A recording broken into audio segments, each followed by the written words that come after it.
During World War II, on April 9, 1942, 75,000 United States soldiers and Filipino soldiers surrendered to Japanese forces after months of battling in extreme climate conditions. The U.S. soldiers were from the multiple branches of the U.S. military, Army, Army Air Corps, Navy, and Marines. Among those seized were members of the 200th Coast Artillery, New Mexico National Guard.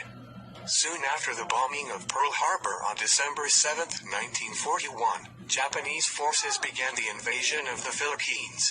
The capture of the Philippines was crucial to the Japanese. It would bring them one step closer to the control of the Southwest Pacific. The Philippines were just as important to the U.S. Having troops in the Philippines gave the U.S. footing in the Southwest Pacific. After the invasion of the Philippines, U.S. Filipino troops defended the crucial lands.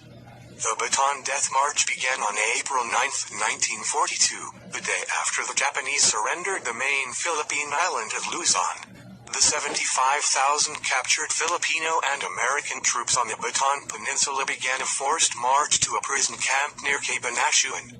The march's goal was to transport 72,000 POWs from Mariveles at the southern tip of the Bataan Peninsula to Camp O'Donnell in the north.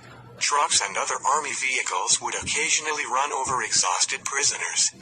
When the prisoners arrived at the trains, they were crammed in so tightly that they had to stand for the rest of the journey.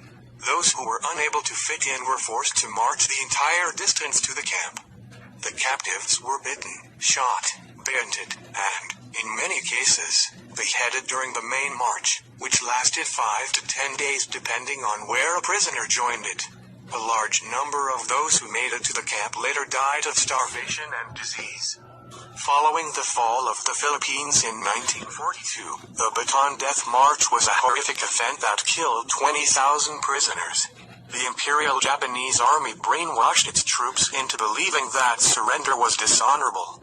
The Bataan Death March will be commemorated for the 81st time on March 21, 2023. The Bataan Memorial Death March was first sponsored by the Army ROTC Department at New Mexico State University in 1989. The Memorial March was held to commemorate a chapter in the state's history that involved many native sons and affected many families.